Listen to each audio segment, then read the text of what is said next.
الرحمن الرحيم مالك يوم الدين إياك نعبد وإياك نستعين اهدنا الصراط المستقيم صراط الذين أنعمت عليهم غير المغضوب عليهم ولا الضالين صل على محمد وعلى محمد أعوذ بالله من الشيطان الرجيم بسم الله الرحمن الرحيم الحمد لله الذي لا يبلغ مدحته القائلون ولا يحصي نعماءه العادون ولا يعدي حقه المجتهدون الذي ليس لصفته حد محدود ولا نعت موجود ولا وقت معدود ولا أجل ممدود فترى الخلائق بقدرته ونشر الرياح برحمته الصلاة والسلام على الرسول المسدد المصطفى الأمجد المحمود الأحمد سيدنا ومولانا ومولى الكونين جد الحسن والحسين عاني والقاسم محمد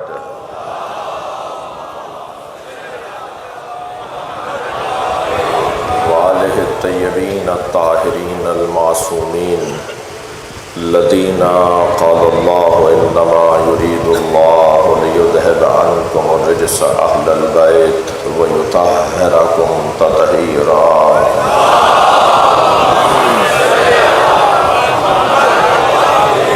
ولعنة الله على أعدائهم أجمعين من يوم عداوتهم إلى قيام يوم الدين أما بعد قال الحكيم في قرآن الكريم بسم الله الرحمن الرحيم قل هل من شركائكم من يهدي إلى الحق قل الله يهدي للحق أفمن يهدي إلى الحق أحق أن يتبع أمن لا يهدي إلا أن يهدى فما لكم كيف تحكمون صلوات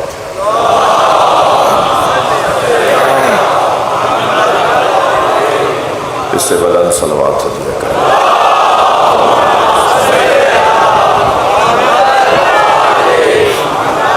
موسم کی عدم ہم آہنگی اور عدم مساعدگی کے باوجود اتنی بڑی تعداد میں آپ کی شرکت، اللہ آپ کا آنا قبول فرمائے، خاص حاجات کو، مخصوص دعاؤں کو اللہ قبول فرمائے، دعاؤں کی قبولیت، مرحومین کی مغفرت، حاضرین کی حاضری کی قبولیت کے لیے بلند تر صلوات۔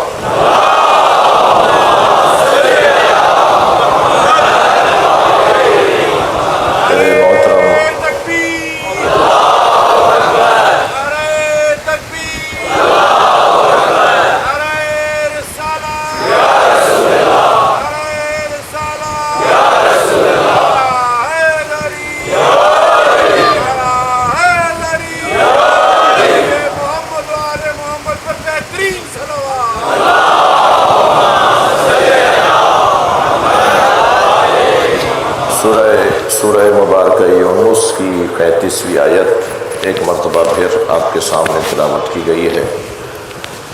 آیہ کریمہ کا مفہوم یہ ہے کہ اللہ چاہتا یہ ہے کہ اس کی اتباع کی جائے، اس کی پیروی کی جائے، اس کی اطاعت کی جائے جو اہل ہو، حقدار ہو، قابل ہو اور لائق ہو۔ ہر ایک کی اتباع، ہر ایک کی اطاعت، ہر ایک کے پیچھے چلنے کی اجازت نہیں ہے۔ اچھا، یہ اگر اس نے نہ بھی کہا ہوتا، اگر اس نے یہ رہنمائی نہیں بھی فرمائی ہوتی تو بھی عقل کا تقاضا یہی ہے کہ اس کی اتباع کی جائے جو زیادہ قابل ہے۔ بحث تو یہ کہیں اور ہونی چاہیے کہ کون کتنا قابل ہے، مگر یہ ضرور طے ہے کہ جتنے قابل علی ہیں اتنا قابل بعد از نبی کوئی نہیں۔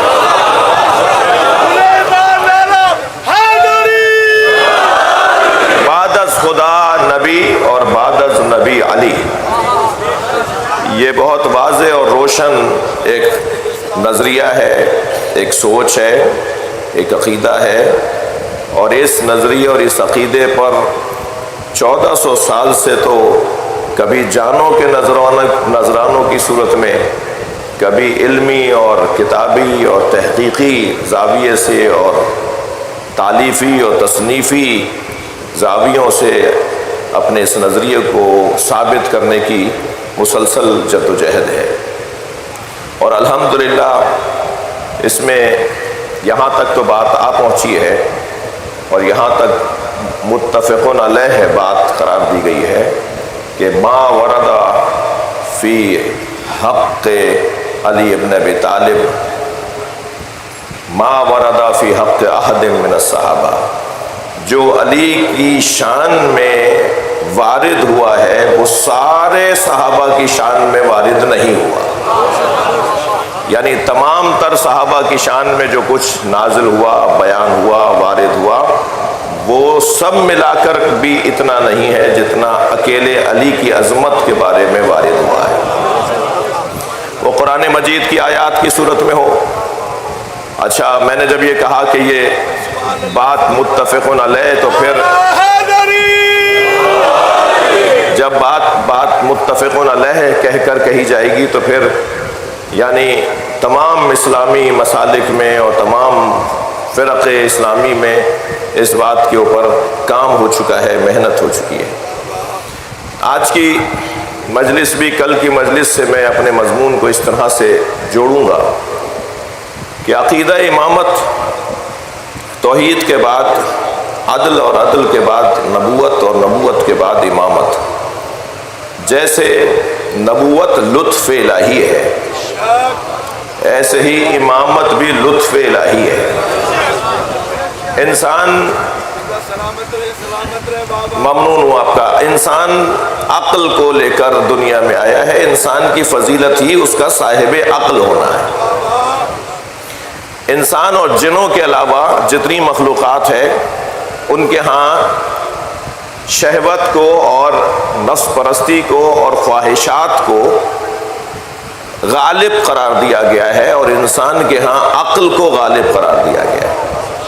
یعنی جن اور انس یہ دو ایسی مخلوق ہیں کہ جن کے ہاں عقل حاکم ہے اور خواہشات محکوم ہیں، جبکہ دیگر مخلوقات میں خواہشات حاکم ہیں اور ان کے ہاں سمجھ اور شعور محکوم ہے۔ ان کے ہاں کے سمجھ اور شعور کو عقل نہیں کہا گیا ہے، یعنی غیر جن اور انس کے ہاں جو سمجھ ہے، جو شعور ہے، اسے عقل کے زاویے سے نہیں یاد کیا گیا بلکہ اسے فطرت کے زاویے سے یاد کیا گیا۔ یعنی ان کے ہاں جو سمجھداری ہے جنوں اور انسانوں کے علاوہ، جو دیگر مخلوقات میں سمجھداری ہے، وہ فطرت ہے، وہ عقل نہیں ہے، وہ فطرت کے۔ مثلاً مچھلی میلوں کا سفر سمندر میں طے کر کے ایک نئی آبادی میں پہنچ کر، سمندر کے اندر ایک نئی آبادی میں تخم گزاری کر کے آتی ہے اور واپس اپنے وطن آ جاتی ہے۔ جب ان تخم اور انڈوں سے بچے نکلتے ہیں تو بچے انہی رستوں کو لے کر جہاں سے ماں آئی تھی، ماں کے وطن میں آتے ہیں۔ یہ ان بچوں کی اور اس مخلوق کی عقل کا تقاضا نہیں ہے، یہ فطرت کا تقاضا ہے جو اللہ نے ان کے وجود میں ودیت قرار دیا ہے، یعنی جسے ہدایت تکوینی کہا جاتا ہے۔ صلوات پڑھ لیں ذرا محمد والے۔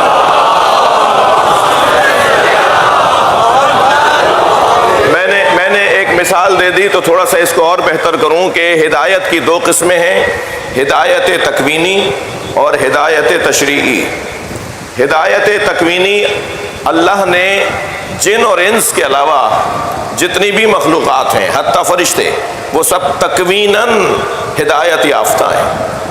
ان کو اللہ نے کسی ٹریک پر رکھا ہے، کسی رستے پہ ڈالا ہے، کسی کام کو سونپا ہے، وہ سب اس کام پہ لگے ہوئے ہیں اور صحیح لگے ہوئے ہیں۔ بعض اوقات تو ان مخلوقات کے افعال کے اوپر جب ہم غور کرتے ہیں تو مجبور ہو جاتے ہیں کہ اللہ کی تسبیح کریں، یعنی جو اللہ کو نہیں مانتا وہ بظاہر بہت کچھ کہہ لے، لیکن جب وہ اللہ کی مخلوق کے اوپر غور کرتا ہے تو اللہ کی مخلوق، یہ دلیل میری نہیں ہے، یہ دلیل ہماری تو کوئی حیثیت ہی نہیں ہے، دلیل امام جعفر صادق علیہ السلام کی دلیل ہے، جو وجود پروردگار پر توحید مفضل کے عنوان سے یاد کی گئی ہے۔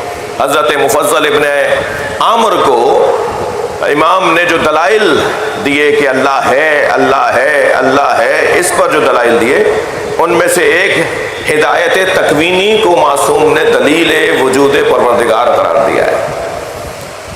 یہ جو دنیا میں نظم ہے، یہ جو کائنات کے اندر ایک دوسرے کے ساتھ تعاون ہے، یہ جو مخلوقات الہی میں خاص طور پر نظام شمسی کے اندر اور نظام تکوینیات کے اندر جو ایک دوسرے کے ساتھ تعاون ہے، یہ تعاون یہ کسی حاکم کے حکم کے بغیر نہیں ہے، یہ ایک دوسرے سے جڑا ہوا ہے کام ان کا۔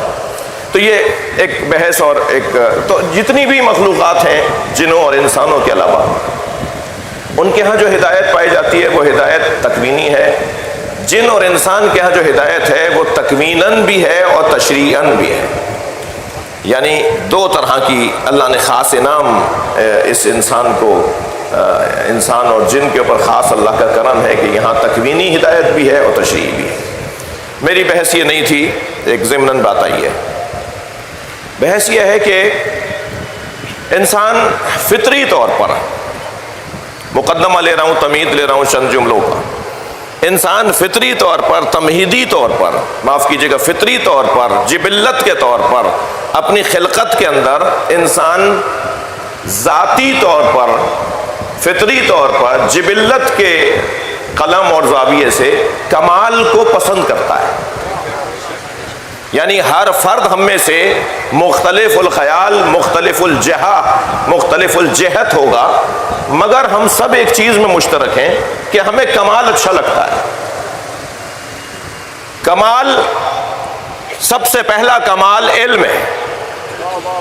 یعنی میں نے کل یا اس سے پچھلی مجلس میں عرض کیا تھا کہ شجاعت اور زور بازو ہو اور علم نہ ہو، پیسہ خرچ کرنے کا جذبہ ہو اور علم نہ ہو، اگر مثلاً کسی کے کام آنے ہمدردی اور صلہ رحمی اور سیاہ صدر اور وسعت قلبی ہو اور علم نہ ہو، تو یہ ساری کمالات نقصان دہ ثابت ہوں گے، فائدہ مند تو ہوں گے ہی نہیں، نقصان دہ ثابت ہوں گے۔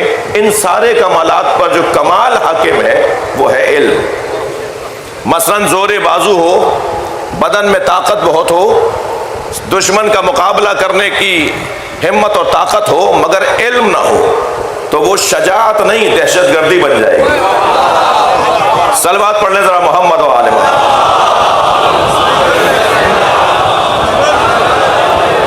ایسے ہی پیسہ خرچ کرنے کا جذبہ ہو جسے ہم سخاوت کہتے ہیں اور علم نہ ہو، تو پھر وہ سخاوت نہیں، فضول خرچی اور اسراف کہلائے گی۔ تو تمام تر کمالات پر جو کمال حاکم ہے، غالب ہے، وہ کمال علم کا کمال ہے۔ ہم سب علم کو پسند کرتے ہیں۔ اس وقت مجلس عزا میں جہاں ایک جذبہ ہمیں امام حسین کی یاد کا لے کر آیا ہے، وہاں اسی جگہ پر آپ آ کے اس لیے بھی بیٹھیں گے کہ شاید کوئی کام کی بات بھی مل جائے۔ وہ جو علم کی تلاش ہے، وہ جو طالب علمانہ مزاج ہے، وہ جو علم دوستی ہے، وہ ہم سب کے مشترکہ ایک کیفیت ہے۔ اب جب ہم سب علم کی تلاش میں ہیں تو ہم تو بہتر سے بہتر، جو زیادہ علم دے گا، جو زیادہ بہتر سمجھائے گا، جو زیادہ عالم ہوگا، ہم اس کی تلاش میں رہیں گے نا۔ اب بات آ جائے اگر یہیں پر، تو میں ایک جملہ کہتا ہوا ضرور گزروں گا کہ خدا کے، اللہ کے کلام کے بعد، نبی کے اقوال اور نبی کے علم کے بعد، اگر امت مصطفیٰ میں کسی نے یہ دعویٰ کیا ہو کہ پوچھو پوچھو اس سے پہلے کہ تم مر جاؤ،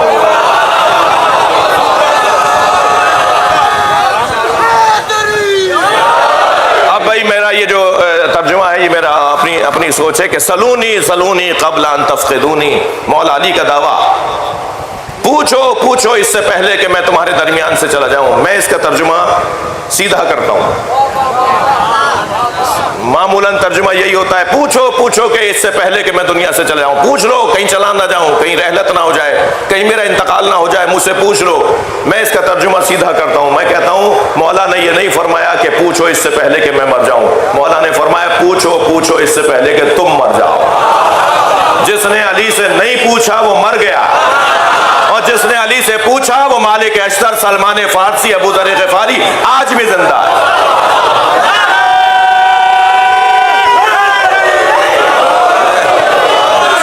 جس نے مولا علی سے سوال کیا، مولا علی سے پوچھا، آج بھی وہ زندہ ہے۔ بلکہ میں ایک اپنی عقیدت کا جملہ آپ کو ہدیہ کر رہا ہوں، میں زندہ ہوں اس پر مجھے شک کرنا چاہیے، علی زندہ ہے اس پر مجھے یقین ہونا چاہیے۔ صلوات پڑھ لیں محمد و آل محمد۔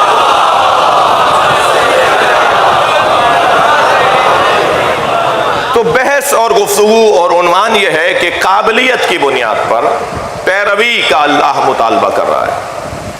اللہ چاہتا یہ ہے کہ اس کی اتباع کرو، اس کی اطاعت کرو کہ جس کے ہاں زیادہ سے زیادہ قابلیت پائی جاتی ہے۔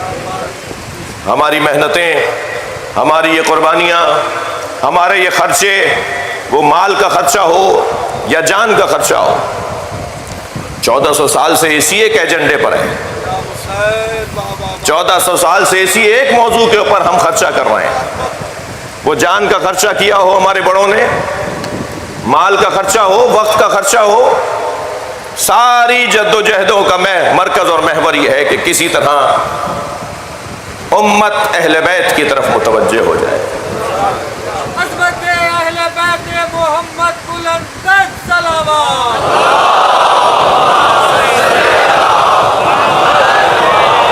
اور مجھے معاف کیجیے گا، صرف یہی ہدف نہیں ہے کہ امت اہل بیت کی طرف متوجہ ہو جائے، بلکہ اس سے پہلے کا ہدف یہ ہے کہ ہم جو اہل بیت کی طرف توجہ کا دعویٰ کرتے ہیں، توجہ ہے نا حضرات، ہم جو اہل بیت کی محبت کا دعویٰ کرتے ہیں، اپنے دعوے میں اور سچے اور سچے اور سچے ہوتے چلے جائیں، جہاں کھڑے ہیں اس سے ایک قدم آگے آ جائیں، جیسی کیفیت ہماری ہے اس سے اور بہتر کیفیت ہو جائے، اور یقیناً اس کے نتیجے ہماری زندگیوں پر پڑتے ہیں اور ہم نے نتیجے لیے ہیں۔ بہرحال میرے عزیز، کیونکہ مجلس کسی کی خاص شرکت کا تقاضا نہیں کرتی، بلکہ ہر اہل دل مجلس میں تشریف فرما ہے، وہ کسی بھی مسلک کا ہو، وہ کسی بھی دین دھرم مذہب کا ہو، وہ خوبیوں کی تلاش میں، وہ عقیدتوں کے اظہار میں، وہ مودت کے لیے، مودت اہل بیت کے لیے مجلس اعظم میں شرکت کو اپنے لیے لازم سمجھتا ہے۔ کمال اب یہاں محمد و آل محمد بلند ترین صلوات۔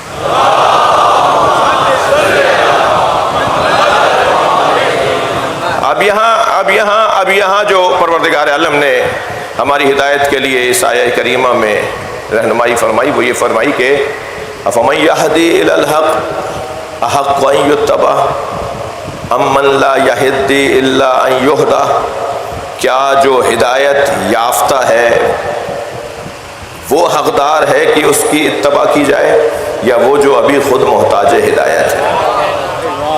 یعنی آیت کا مفہوم اور موضوع اور پیغام یہی کہ حقدار کو اس کا حق دیا جائے، جو زیادہ قابل ہے اس کی پیروی کی جائے، جو زیادہ بہتر جانتا ہے اس کی اطاعت اور اتباع کی جائے۔ عزیزو، قرآن مجید میں کچھ آیات ایسی ہیں کہ جن سے ہمیں یہ اندازہ ہوتا ہے کہ اللہ نے کچھ کام اپنے اوپر واجب قرار دیے ہیں، اور ایک لمبی طویل فہرست ہے کہ اللہ نے امت پر کیا کیا کام واجب قرار دیے ہیں۔ مثلاً جو کام اس نے اپنے اوپر واجب قرار دیا ہے، بحث امامت کی ہے، عنوان امامت کا ہے، وہ جو کام اس نے اپنے اوپر واجب قرار دیے ہیں ان میں سے ایک کام ہدایت ہے۔ اِنَّ عَلَيْنَا لَلْهُدَىٰ وَإِنَّ لَنَا لَلْآخِرَةَ وَالْأُولَىٰ، ہمارے اوپر اللہ کہہ رہا ہے، ہمارے اوپر ہدایت دینا ہمارے اوپر لازم ہے، مجھ اللہ پر لازم ہے کہ میں تمہیں ہدایت دوں۔ یہ تو ایک اس نے عمومی بات کی کہ ہدایت دینا میرا کام ہے، انا علینا للہدیٰ. پھر اس نے علیحدہ علیحدہ بھی کہا انی جاعلک للناس اماما، انی جاعل فی الارض خلیفہ، یہ قد بعث لکم طالوت ملکا. عید میں یہ وہ آیات ہیں کہ جس میں اللہ نے کبھی نبی بنانے کے لیے کہا کہ یہ میرا کام ہے. اذ بعث فیہم رسولا لقد من اللہ علی المؤمنین اذ بعث فیہم رسولا، یہ وہ آیات کہ جن میں نبی بنانے کے لیے وہ کہہ رہا ہے کہ میں بناؤں گا، پھر کہہ رہا ہے خلیفہ میں بناؤں گا، پھر ارشاد ہو رہا ہے اللہ کا کہ امام میں بناؤں گا، پھر ایک عمومی بات اس نے کی کہ ہدایت دینا میرا کام ہے. یہ اس نے اپنے اوپر لازم قرار دیا کہ یہ کام میرا ہے. اور بہت ساری آیت ہیں، میں نے صرف آپ کو مضمون آپ کے حوالے کیا ہے. وَجَعَلْنَا مِنْهُمْ أَئِمَّةً يَهْدُونَ بِأَمْرِنَا وَجَعَلْنَاهُمْ أَئِمَّةً يَهْدُونَ بِأَمْرِنَا وَأَوْحَيْنَا إِلَيْهِمْ فِعْلَ الْخَيْرَاتِ. یہ قرآن مجید کی وہ آیات، یہ اس نے اپنے اوپر واجب قرار دیا. ایسے ہی مثلا رزق کی ذمہ داری اس نے اپنے اوپر لی. ارشاد فرمایا ما من دابۃ فی الارض الا علی اللہ رزقها، زمین پر کوئی ہلنے والا، رینگنے والا، جنبندہ نہیں ہے، حرکت کرنے والی کوئی مخلوق زمین پر ہے ہی نہیں، الا علی اللہ رزقها، مگر یہ کہ اس کے رزق کی ذمہ داری اللہ کے اوپر ہے. تو مثلا رزق اس نے اپنے اوپر لیا ہے، ہدایت اس نے اپنے اوپر لی ہے. ایک اور واجب بھی اس نے اپنے اوپر لیا ہے، کتبہ علی نفسہ الرحمہ، اس نے رحمت کو اپنے اوپر واجب قرار دیا ہے. وہ رحمت، اس کا جو قلمدان چلتا ہے وہ غضب کا نہیں چلتا، اس کا قلمدان رحمت کا چلتا ہے. بلکہ ایک حدیث قدسی میں تو آیا کہ جب ایک ہی وقت میں اسے رحمت یا غضب دونوں استعمال کرنے کا اس کا ارادہ ہو تو وہ رحمت کو اولویت اور رحمت کو ترجیح دیتا ہے، یعنی دونوں میں سے وہ اختیار کرتا ہے رحمت کو. تو قرآن مجید میں کچھ چیزیں جو اس نے اپنے اوپر واجب قرار دیں، ان میں سے چند چیزیں یہ ہیں. کچھ چیزیں بلکہ ایک لمبی فہرست ہے جو اس نے امت کے اوپر واجب قرار دیا ہے. مثلا کتب تو ہم نے لکھ دیا ہے مومنین کے اوپر موقوتی اور توقیتی عبادت نماز کو. مثلا اس نے روزے کو فرض کر دیا، کتب علیکم الصیام کما کتب علی الذین من قبلکم، تمہارے اوپر روزے ایسے ہی فرض ہیں جیسے تم سے پہلے والی امتوں کے اوپر بھی روزے فرض تھے. مثلا اس نے ہم پر عبادتوں کو فرض قرار دیا ہے. دو چیزیں ایسی ہیں جسے اللہ نے اہتمام کے ساتھ، انتظام کے ساتھ، اہتمام کے ساتھ، انتظام کے ساتھ نبی مکرم پر واجب قرار دیا ہے، اور نبی کو کہہ کر نبی کی امتیوں کو، نبی کے امتیوں کو توجہ دلائی ہے. ایک اعلان ہے وصیت کے بارے میں، اور ایک اعلان ہے ولایت علی کے بارے میں. وہ جو وصیت کے بارے میں اعلان ہے، وہ اعلان ہے کتب علیکم اذا حضر احدکم الموت ان ترک خیرا الوصیہ للوالدین والاقربین حقا معروفا حقا علی المتقین. اے میرے حبیب، جب تم میں سے کسی پر موت حاضر ہونے لگے تو واجب ہے، اب کتبہ کا لفظ ہے تو پہلے مجھے وہی ترجمہ کرنے دیجئے کہ جو ترجمہ کتبہ کا ہم نے کتب علیکم الصیام کے موقع پہ کیا تھا کہ روزے تم پر واجب قرار دیے گئے. اسی لہجے کی آیت ہے کتب علیکم اذا حضر احدکم الموت، اگر موت تم پر ظاہر ہو جائے تو پھر کیا کرو؟ ان ترک خیرا، اور اگر تم خیر چھوڑ کر جا رہے ہو تو الوصیہ، وصیت کر کے جاؤ. کس کے لیے؟ والدین کے لیے، اقربین کے لیے، اور یہ کام مومنین کے لیے، متقین کے لیے اللہ نے ضروری قرار دیا ہے. جس سختی اور جس سنجیدگی اور شدت کے ساتھ وصیت لکھنے کا اللہ حکم دے رہا ہے، اسی لب و لہجے کے ساتھ اللہ حکم دے رہا ہے بلغ ما انزل الیک من ربک وان لم تفعل فما بلغت رسالتہ. اے میرے حبیب، وہ چیز پہنچا دیجئے جو آپ کے رب نے آپ پر نازل کی ہے، اور اگر آپ نے یہ کام نہیں کیا تو گویا آپ نے رسالت کو کوئی کام ہی نہیں کیا۔ بھائی صلوات پڑھیں تو میں آگے بات عرض کروں گا۔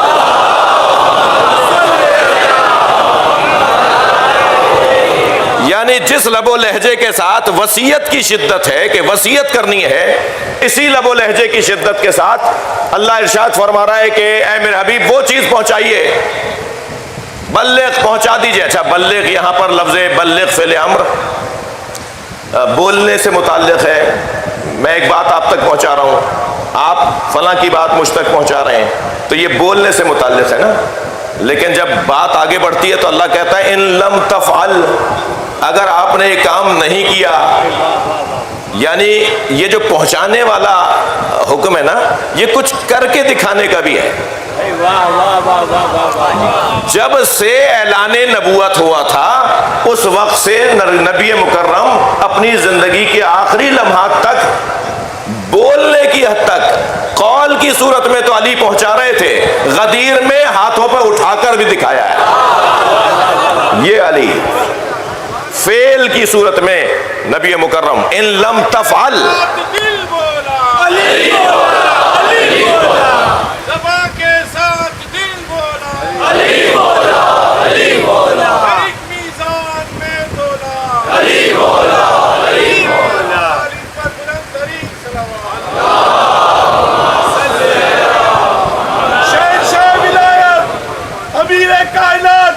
امیر المومنین علی ابن ابی طالب علیہ السلام دونوں ہاتھ بلند کر کے نعرہ حیدری حیدری، آپ کی توجہ محمد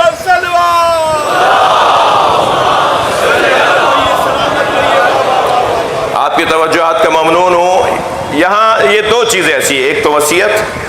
اب ذرا میں آپ سے چاہوں گا کہ ذرا اس آیت کی تفسیر پر اس زاویے سے دیکھیے کہ شرط یہ لگائی ہے ان ترک خیرن خیرن الوصیہ، اگر رک کر بولوں گا تو ان ترک خیرن الوصیہ، اگر تم خیر چھوڑ کر جاؤ، توجہ میرے ساتھ ہے آپ بات کی، اگر تم خیر چھوڑ کر جاؤ تو وصیت ضرور کرو۔ مجھے اور آپ کو حکم ہے یا یہ پہلے نبی کو حکم ہے؟ آپ کی توجہات کا ممنون ہو۔ یہ آیت تو سرکار پہ نازل ہو رہی ہے نا، قرآن کا مخاطب اول تو خود نبی کی ذات ہے نا، بات تو سرکار سے ہو رہی ہے، تو پہلا حکم تو نبی کے اوپر ہے کہ اگر تم خیر چھوڑ کر جاؤ تو وصیت ضرور کرو۔ اب امت کو تو لازم ہے کہ وہ اچھی چیز، کوئی نیکی، کوئی اچھا، کوئی میراث، کوئی مال، کوئی جائیداد، اولاد، کچھ بھی چھوڑ کر جا رہے ہوں تو وصیت ضرور کریں۔ یہ امت کو کیا ہو گیا، کہتی ہے نبی کوئی وصیت ہی نہیں کر کے گئے، یہ کیسے مان لیا جائے گا؟ ہمیں حکم ہے کہ وصیت کرو، اور جنہیں حکم اول ہے کہ وصیت کرو وہ کوئی وصیت نہیں کر کے گئے، اور وصیت بھی کس کے بارے میں کرنی ہے؟ خیر کے بارے میں۔ تو سرکار کی زندگی میں کوئی ایک لمحہ ہے جو بغیر خیر کے گزرا ہو؟ سرکار کی تو مکمل زندگی ہی خیر ہے، اور پھر جس خیر کے بارے میں میں آپ کی توجہ چاہتا ہوں وہ خیر تو وہ ہے کہ غدیر کے میدان میں سرکار نے آگے جانے والوں کے لیے جب آواز لگوائی نا تو آواز یہ لگوائی، کہو حیا علی خیر العمل، بہترین عمل کی طرف پلٹ کر آ جاؤ۔ اب جو آگے چلے گئے تھے انہیں واپس بلایا گیا، جو پیچھے رہ گئے تھے ان کا انتظار کیا گیا، اور وہ خیر العمل کیا ہے؟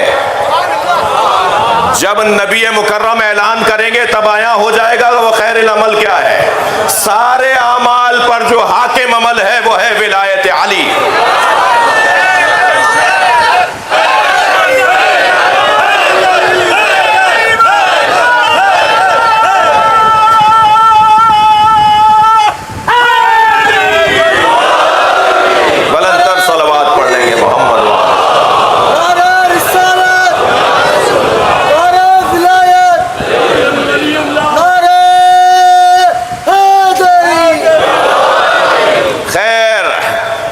توجہات کچھ بہتر ہوئی ہیں تو میرا دل کہہ رہا ہے کہ خیر کے اوپر ایک جملہ اور ہدیہ کر دوں۔ ہم نماز جنازہ کی چوتھی تکبیر میں سب اجتماعی طور پر مردے کو سامنے رکھ کر لٹا کر ایک ذکر پڑھتے ہیں، اللہم انا لا نعلم منہ الا خیرا، یا اللہ اس مرنے والے کے بارے میں ہم کچھ جانتے ہی نہیں ہیں سوائے خیر کے۔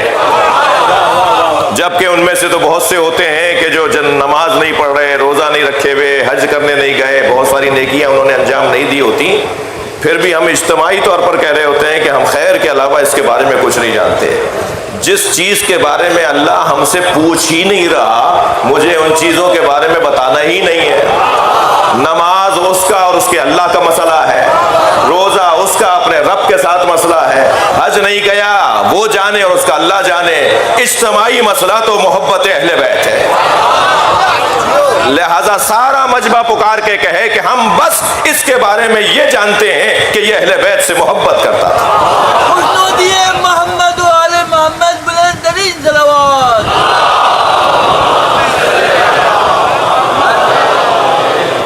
ایک اور صلوات نبی کی ذات پہ۔ یہ جو مائک لیے ہوئے ہوتے ہیں ان کو کہیں مائک لے کر استعمال کریں، بلائیں انہیں۔ ایک اور بلند صلوات نبی کی ذات۔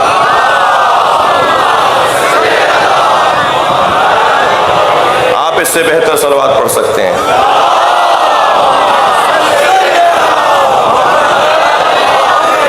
بات آگے بڑھے، یہاں نبی مکرم کیا وصیت کر کے گئے یا نہیں؟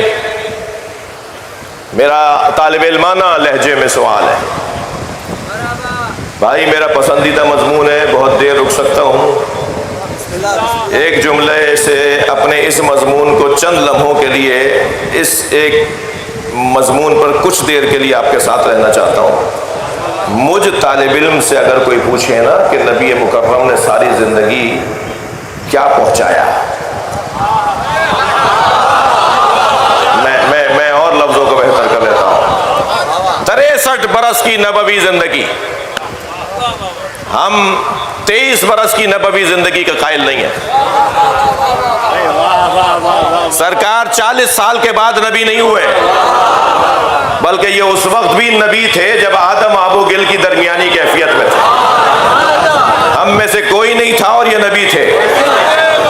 تو یہ سیرت کا یہ عنوان بنانا کہ سرکار 23 برس کے نبی تھے، نبی مکرم 23 برس کی نبوت نہیں ہے۔ جب سے دنیا میں حضرت نے ظاہری طور پر قدم رکھا اور جب دنیا سے پردہ فرمایا، کم سے کم اتنا 63 برس کی نبوی حیات کو مانو۔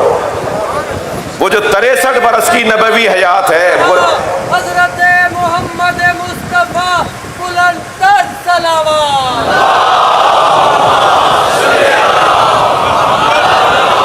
وہ جو 23 برس کی نبوی زندگی ہے نا، اگر مجھ سے کوئی کہے، ہوتا ہے ایسا بعض اوقات وقت تنگ ہو جاتا ہے اور آپ میزبان حضرات ہم خطیبوں سے کہتے ہیں کہ جی 10 منٹ رہ گئے مولانا، اتنا ٹائم رہ گیا ہے، ذرا مختصر خطاب رہے۔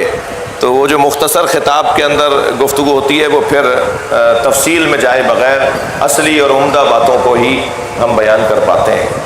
تو یہ ایسا ہوتا ہے، اگر کوئی ہم سے کہے کہ جی مختصر بات کیجئے، تو اب مجھ سے اگر کوئی کہے جی 63 برس کی نبوی زندگی کو 2 جملوں میں خلاصہ کیجئے، سرکار نے 63 برس تک کیا پہنچایا، سرکار نے 63 برس تک کن کن پیغامات کو پہنچایا، خلاصہ کیجئے، 2 جملوں میں بتا دیجئے۔ مولانا وقت کم ہو گیا ہے تو میں کیا کہوں گا، میں یہ کہوں گا، میں طالب علم یہ کہوں گا کہ نبی نے 63 برس کی نبوی زندگی میں یا اللہ سمجھایا یا علی سمجھایا۔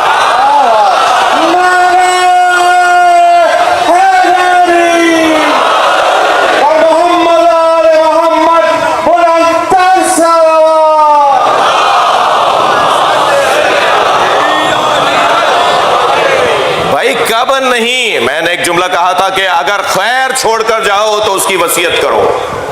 سرکار دو جہاں،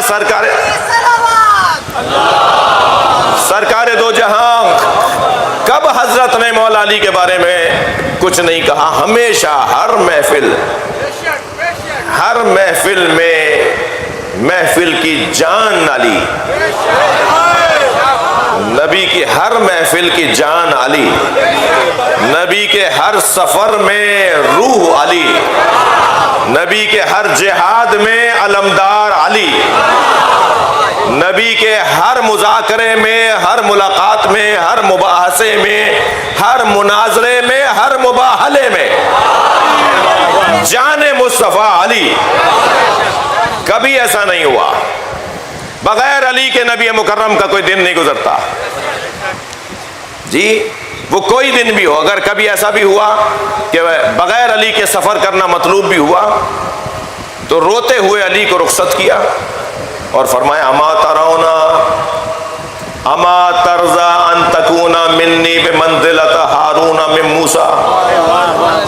میں تمہیں چھوڑ کر تو جا رہا ہوں, مگر اے میرے علی کیا تم اس پہ راضی ہو کہ تمہاری نسبت میرے ساتھ وہی ہو جو حضرت موسیٰ علیہ السلام کی حضرت ہارون علیہ السلام کے ساتھ تھی.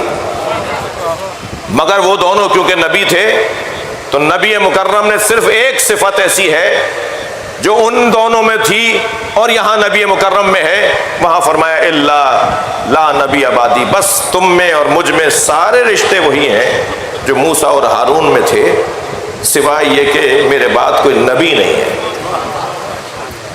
جی عصمت وہی ہے, شجاعت وہی ہے, علم وہی ہے, تقوی وہی ہے, اللہ کی طرف سے آنے کا عنوان وہی ہے, صرف بات اتنی ہے کہ تم نبی نہیں ہو, باقی ساری چیزیں وہی ہیں. یہ نبی نے فرمایا نا.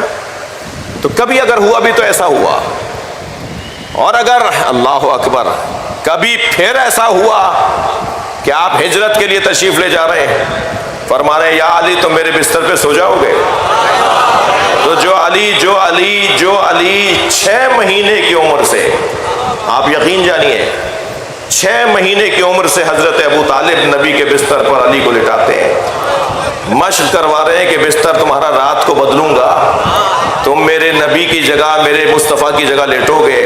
جیسے جیسے ظاہری بشری تقاضوں کے مطابق سوال کرنا بھی شروع کر دیا کہ بابا یہ آپ رات بھر کیا کرتے ہیں؟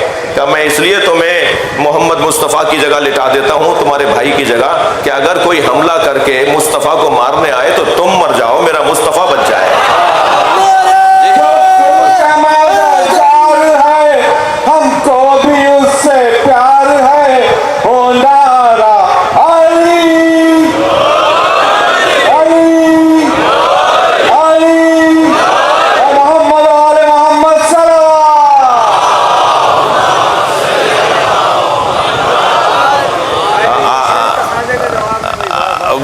وہ جو کیفیت بچپن کی ہے, جو بچپن سے یہ دیکھتا آ رہا ہو کہ مجھے نبی کے بستر پہ سونا ہے, اس لیے سونا ہے کہ میں مر جاؤں نبی بچ جائیں. تو اب اگر ہجرت کے موقع پہ سرکار فرمائے میرے بستر پہ سو جاؤ گے, تو یا رسول اللہ یہ تو میرے بچپن کی مشق ہے, مجھے آج بس اتنا بتا دیجئے کہ آج میرے سونے سے آپ بچ جائیں گے. اور سرکار نے فوراً فرمایا ہاں علی تمہارے سونے سے میری جان بچ جائے گی. تو سنیں گے عزیزو, مولا علی نے بے ساختہ سجدہ شکر کے لیے سر جھکا دیا اور اللہ کا شکر ادا کیا. علی کا شکر اللہ کو اتنا اچھا لگا کہ امت مصطفیٰ میں ہر نعمت کے ملنے پر سجدہ شکر سنت بن گیا.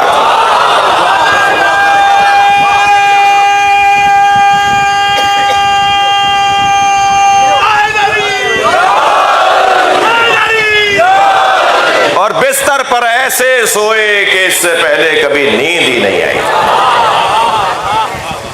صاحبان دقت بیٹھے ہیں, جاگنا سونا اعصابی مسئلہ ہے, اور اعصاب پر جس کا تسلط ہوگا وہی جب چاہے گا سوئے گا,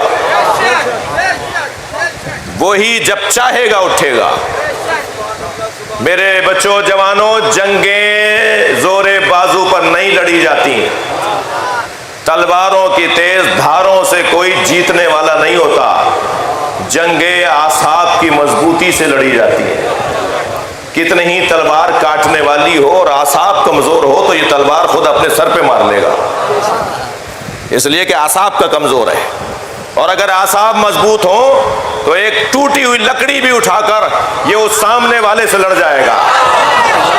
اگر آمادہ ہے تو جملہ ہدیہ کر رہا ہوں, اگر اعصاب کمزور ہوں تو اپنے اوپر ہی اپنا وار کر بیٹھے گا, اور اگر اعصاب مضبوط ہوں تو غلیل کے پتھر سے اسرائیل کے ٹینکوں کا مقابلہ ہوتا ہے. صلوات پڑھ لیں محمد و آل محمد پر.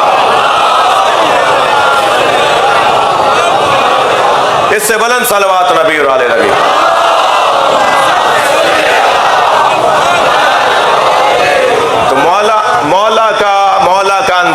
مولا کی زندگی کا ایک حسین پہلو یہ کہ آپ بستر مصطفیٰ پہ سوئے، اور جب سرکار کے بستر پہ سوئے ہیں تو قد مبارک تو دونوں کے مساوی نہیں تھے، ایک جیسے نہیں تھے، مگر اس دن ایک جیسے تھے۔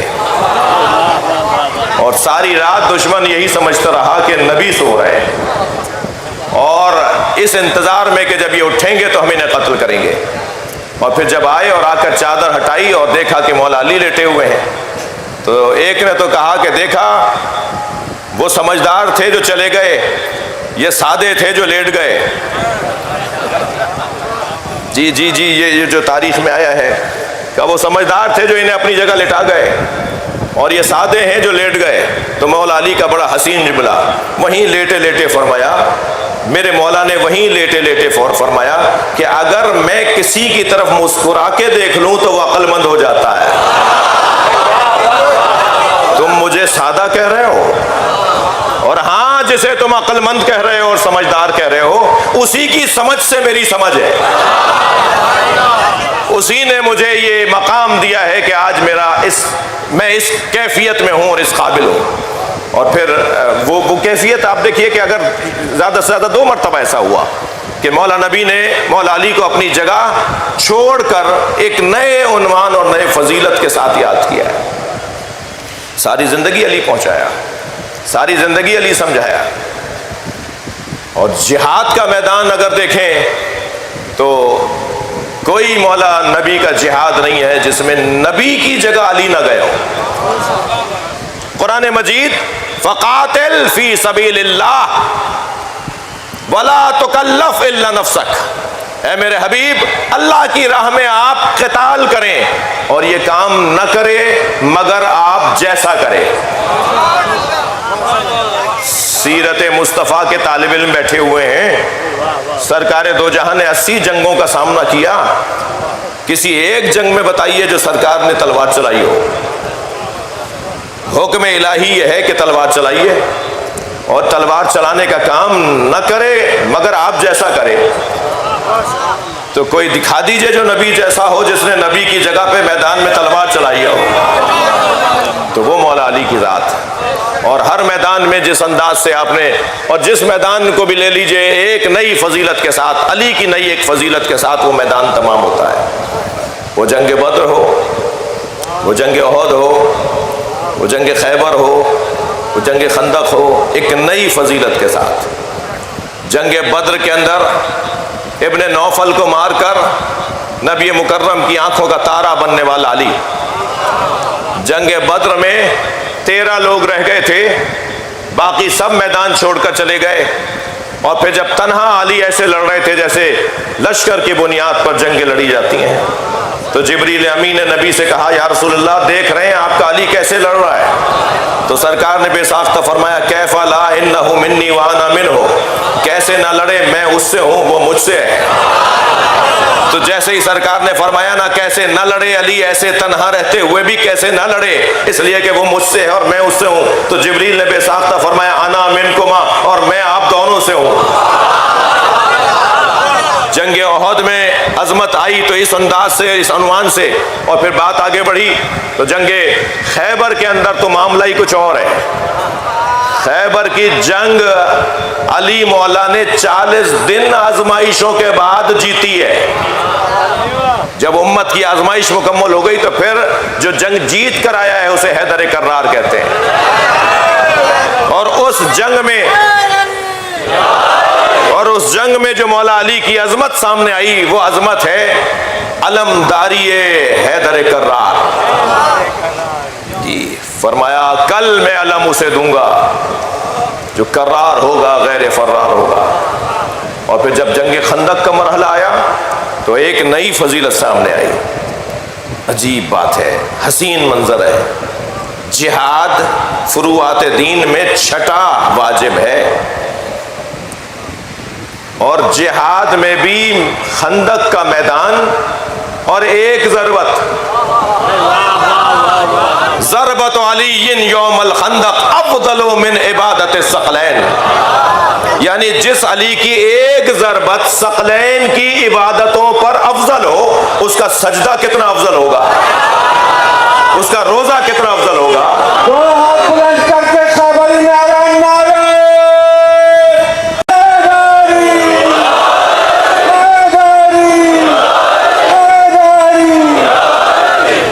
توجہ کر لیا آپ نے؟ جس علی کو جامع الازداد کہہ کر دانشوران اسلامی یاد کریں، جس کی ذات میں ضدیں جمع ہوں، جو سمجھ میں آ جائے تو اللہ اس سمجھدار کو ولی بنا دے۔ علی کو سمجھنے والا ہی ولی بنتا ہے۔ جیسے جیسے علی مولا کی معرفت میں سنگینی آتی چلی جاتی ہے، ولایتیں بڑھتی چلی جاتی ہیں۔ یہ حضرت عبداللہ شاہ غازی، یہ شہباز قلندر، یہ شاہ لطیف، یہ امام بری، یہ خواجہ معین الدین چشتی رحمۃ اللہ علیہ، یہ ساری وہ ہستیاں ہیں جن کے ہاں بطفیل محبت علی ولایتوں کا عنوان انہیں نصیب ہوا ہے۔ عظمت فاتح خیبر و خندق حیدر کرار مولا کائنات علی بن ابی طالب بلندر صلوات۔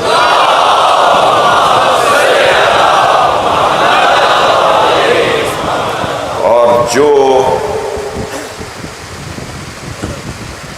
دیکھا جاتا ہے، جو سنا جاتا ہے، جو ہوتا ہے خاندان میں، گھر والوں میں، ویسی ہی عادات، اطوار، صفات بھی منتقل ہوتی ہیں۔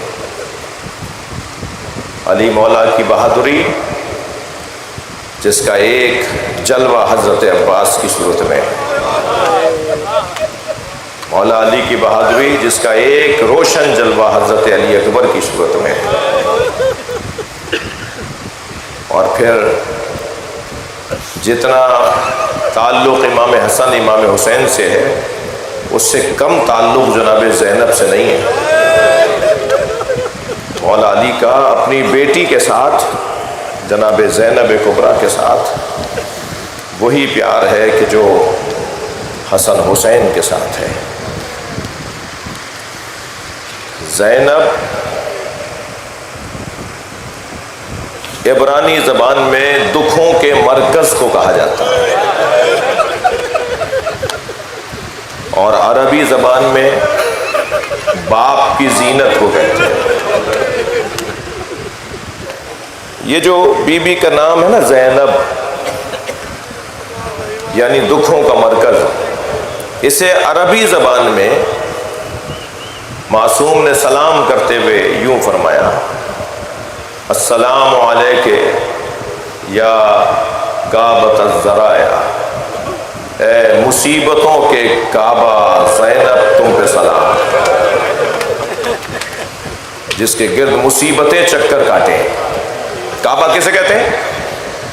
کعبہ یعنی جس کے گرد چکر کاٹا جاتا ہے، طواف کیا جاتا ہے۔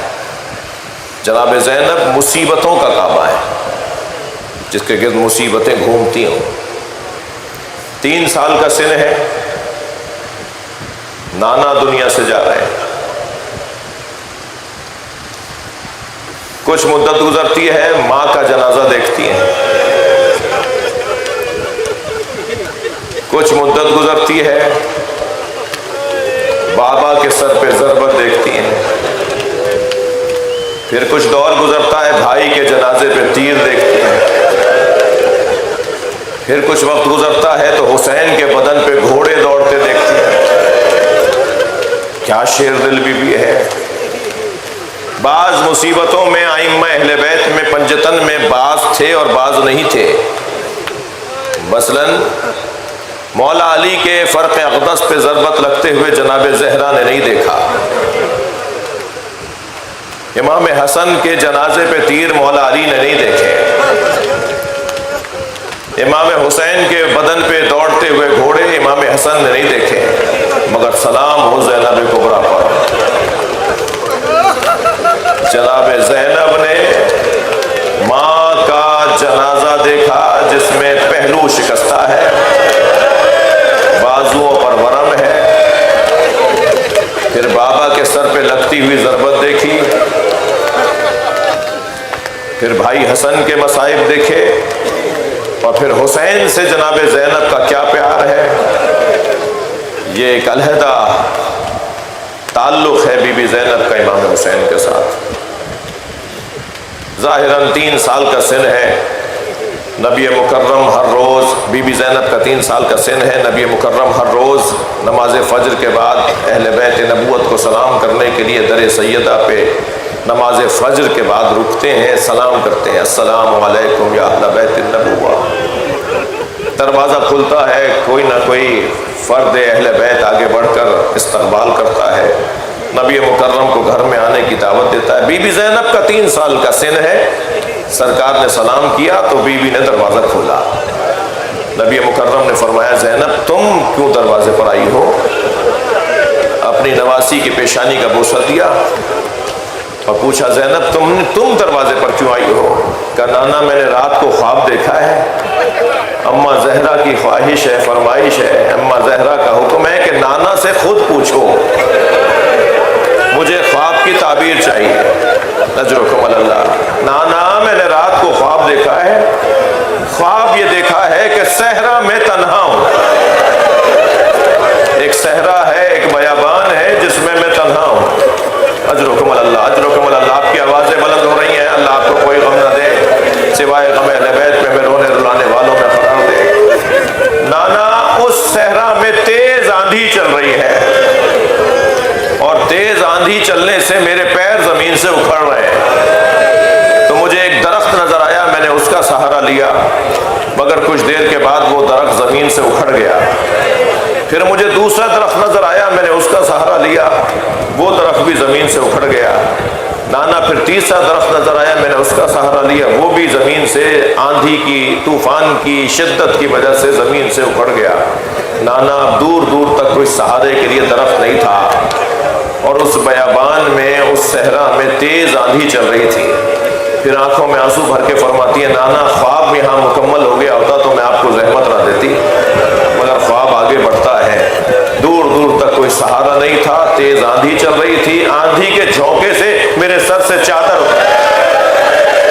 اجرکم اللہ، اجرکم اللہ۔ جب جناب زینب بیان کر رہی تھی، نبی مکرم کی آنکھوں میں آنسو آ رہے تھے، پیشانی کا بوسہ لے کے فرمایا زینب تمہارے 3 سہارے ہوں گے، ایک تمہارا بابا علی، ایک بھائی حسن، ایک بھائی حسین، اور پھر ایک بیابان ہوگا جسے کرب و بلا کہتے ہیں، وہاں جب تم پہنچو گی تو تمہارا تیسرا سہارا بھی تم سے چھٹ جائے گا اور پھر تمہارا کوئی سہارا نہیں ہوگا، اور ہاں زینب اس بیابان میں تمہارے سر سے چادر اترے گی۔ اجرکم اللہ۔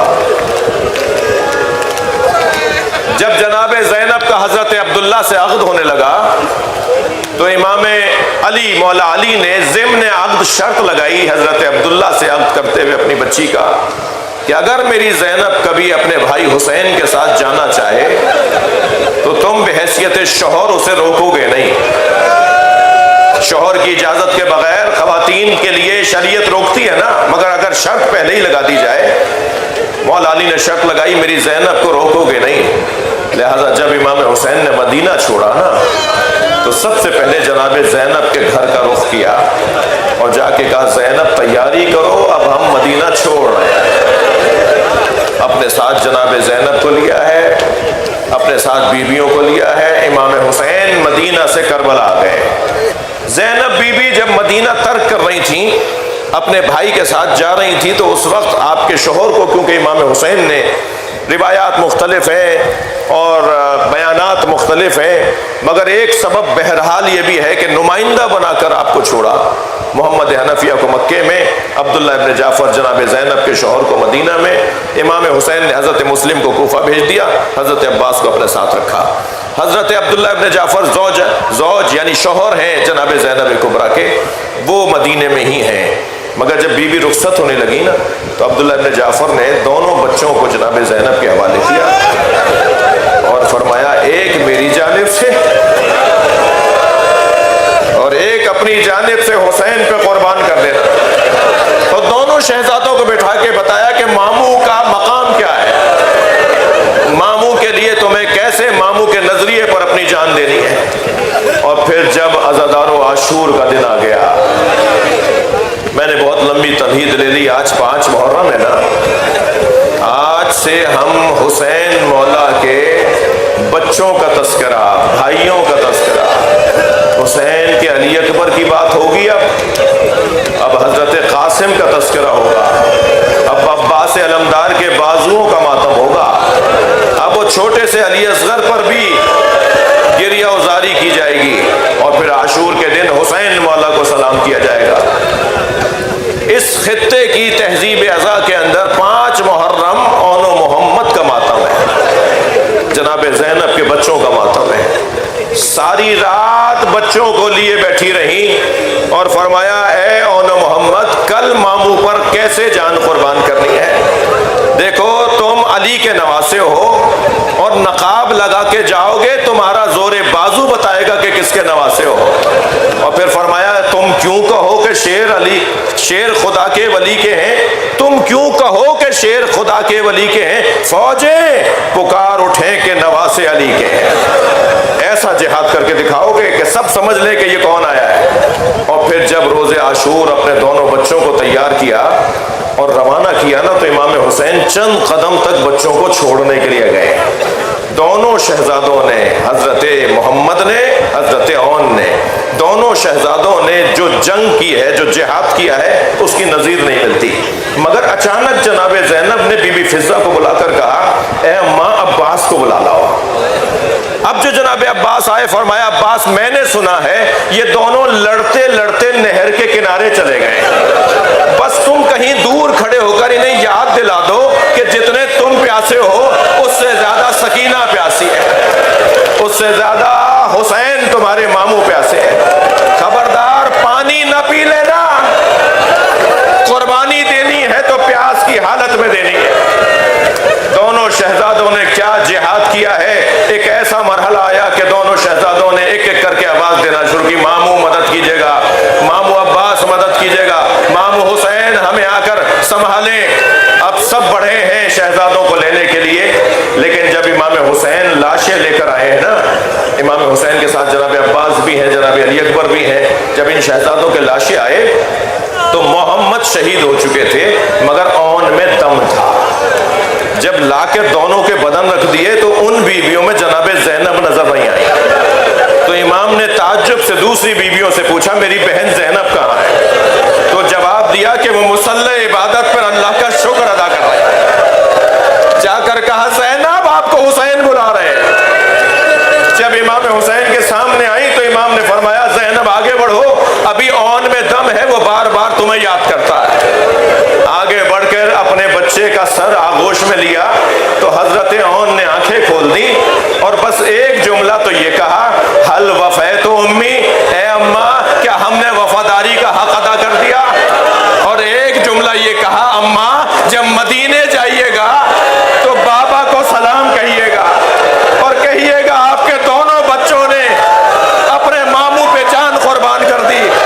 عزاداروں بس آخری جملے بہت گریا ہو گیا، مجھے اندازہ ہے وقت بہت تنگ ہو گیا ہے، مگر بس ایک جملہ اور سن لیجئے، جو زینب اپنے بچوں پر کبھی نہ روئی، جب کبھی کٹے ہوئے سر نظر آتے تھے نا بچوں کے تو چہرہ موڑ لیتی تھی کہ کہیں اون و محمد کو دیکھ کر آنکھوں میں آنسو نہ آ جائیں۔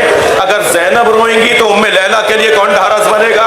اگر زینب رہیں گی تو ام فروا کے لیے کون سہارا بنے گا؟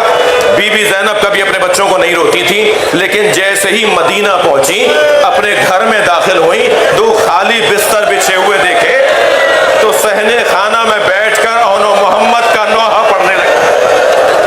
عبداللہ قریب آ کر پرسہ دے رہے تھے تو فرمایا عبداللہ اون و محمد کا سلام قبول کرو۔ دونوں بچوں نے وفاداری کا حق ادا کیا۔ اللہ لعنت اللہ علی القوم الظالمین۔ یا اللہ ان آوازوں پر رحمت نازل فرما، رونے والوں کی توفیقات میں اضافہ فرما، ہم سب کی عاقبت بخیر فرما، امام زمانہ کے ظہور میں تعجیل فرما۔ متوجہ